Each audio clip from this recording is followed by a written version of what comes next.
Tariffs aren't just taxes. They're levers that shift economies, spark reactions, and test alliances. When President Trump rolled out new tariffs on Canadian and Mexican goods, it wasn't just about trade deficits. It triggered a domino effect across North America. Canada acted fast. Mexico made bold moves. The U.S. stood its ground. This isn't just a trade dispute. It's a power play reshaping North America's economic future. President Trump slapped new tariffs on Canadian steel, aluminum, and Mexican agricultural products. His goal? Protect American industries and fix trade imbalances. But these tariffs don't just tweak numbers. They hit real industries, auto plants, farms, construction sites, where jobs are on the line. Trump used similar tactics in his first term. But now, supply chains are fragile, and the global economy is walking a tightrope. This wasn't just another policy move. It lit a fire. Canada didn't waste time. Prime Minister Trudeau hit back with counter-tariffs targeting U.S. goods, agriculture, machinery, household products. Strategic hits where it hurts American jobs. Trudeau called it measured, but make no mistake, it was precise.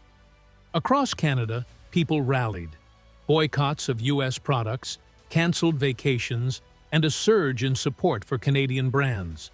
For example, Canadian farmers are shifting away from U.S. imported equipment, while small businesses are promoting Made in Canada campaigns to boost local products. This wasn't just dollars and cents, it was national pride in motion. Mexico went beyond tit for tat.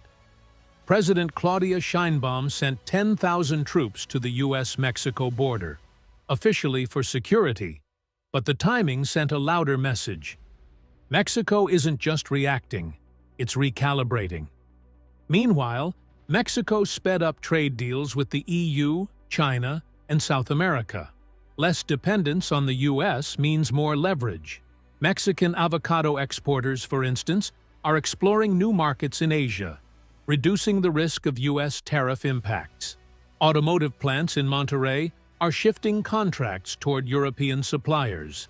This was strategic repositioning, not just retaliation. Did the U.S. blink? Not even close. Trump announced plans for additional tariffs if Canada and Mexico didn't meet new demands. The strategy?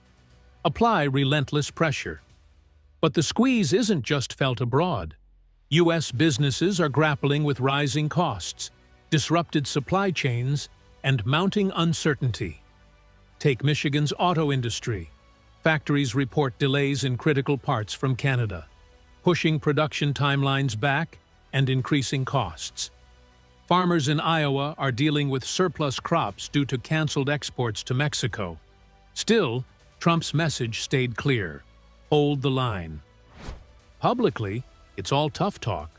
Behind closed doors, different story. Trump and Trudeau had several phone calls post-tariffs.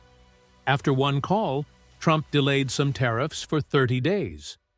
Compromise or just tactical breathing room? While headlines shout conflict, diplomacy whispers negotiations. Reports suggest both sides are exploring phased tariff reductions, but with strict conditions attached. Amid tariff tensions, Trump tossed out a headline grabber, suggesting Canada become the 51st U.S. state. Was he serious? Joking? Just stirring the pot? Trudeau brushed it off. Canadian leaders pushed back hard. Whether it was a distraction or deliberate, it grabbed the spotlight, at least briefly. Some analysts believe it was a calculated distraction, diverting media focus from the harsher economic realities unfolding. Beyond politics, the economic effects hit fast. U.S. businesses face higher costs for Canadian and Mexican goods. Supply chain disruptions ripple through industries like auto and agriculture. Export deals collapse, hitting revenue hard. In Canada and Mexico, it's the same story. Jobs on the line, businesses scrambling, economies feeling the pinch. This is more than policy. It's real life. Consider the dairy industry in Wisconsin, where producers face shrinking markets in Canada due to retaliatory tariffs. Meanwhile, Mexican farmers are shifting corn exports to European buyers, bypassing U.S. markets entirely. Tariffs don't just raise prices, they break systems. North America's supply chains are tangled webs. A car made in Detroit? Its parts might cross the border 6 times. Now, each crossing means added costs, delays, and paperwork. Businesses face tough choices: absorb costs, raise prices, or find new suppliers. None of them easy. Logistics firms report increased costs as trucking routes are rerouted to avoid high-tariff areas. Warehouses in Texas are experiencing backlogs due to delayed imports from Mexico. While North America battles it out, the rest of the world is busy making moves. The EU, China, South America, they're locking in deals with Canada and Mexico.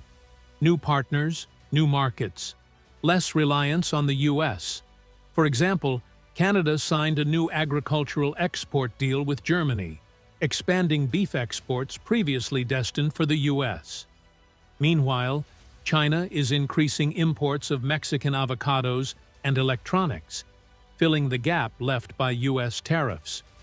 The U.S. isn't just facing tariffs, it's risking long-term influence. For Trump, tariffs are part of the brand, tough on trade. For Trudeau and Sheinbaum, it's about standing firm, defending sovereignty. But as businesses struggle and prices climb, voters feel the pain. Economic fallout turns into political heat. In swing states like Pennsylvania, manufacturing job losses are becoming a campaign issue. In Canada, opposition parties are using the economic strain to challenge Trudeau's leadership. Tough talk is easy. Managing the consequences? That's where leadership gets tested. History isn't kind to trade wars. They start fast, end messy, and leave scars. Consider the U.S.-China trade war of the late 2010s. It led to market instability, hurt farmers, and disrupted global tech supply chains, even after agreements were reached. Economies suffer. Alliances strain. Even when it's over, the damage lingers. It's not just about who wins. It's about how much everyone loses. Governments write the rules, but people feel the hits. In the U.S., farmers, manufacturers, retailers, they're all speaking up. In Canada and Mexico, the public rallies behind leaders, demanding strength and action. Recent protests in Montreal against U.S. products and rallies in Mexico City, supporting trade diversification, highlight how public sentiment is shaping government responses. When economic pressure turns into political pressure, things shift fast. Right now, it's about trade. But trade disputes have a habit of spilling over into diplomacy, security, border cooperation. The longer this drags on, the messier it gets. Experts warn that unresolved tensions could affect issues like immigration policy, defense agreements, and cross-border environmental projects. This isn't just about tariffs. It's about who controls the future of North America's economy. The decisions made today will ripple through trade, politics, and alliances for years. Because this isn't just about goods crossing borders. It's about influence, power, and what comes next. While trade and tariffs dominate headlines, another sector quietly feels the squeeze: tourism. Canadian travelers are canceling trips to the U.S. in record numbers, citing both economic strain and political tensions. In cities like New York and Miami, hotels report a noticeable drop in Canadian bookings. Travel agencies in Toronto and Vancouver are shifting promotions toward European destinations instead. On the flip side, U.S. tourism hotspots reliant on cross-border visitors, like Niagara Falls and border outlet malls, are witnessing declining revenues. Some businesses have even reduced staff, anticipating fewer Canadian tourists this season. Tourism may not dominate economic discussions, but as these trends grow, they add another layer of pressure to already strained relations. As this plays out, one question stands. How far will each country go before making the first real move?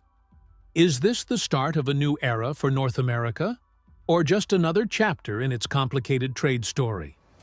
If you found this breakdown insightful, subscribe for more sharp, clear takes on global events shaping our world.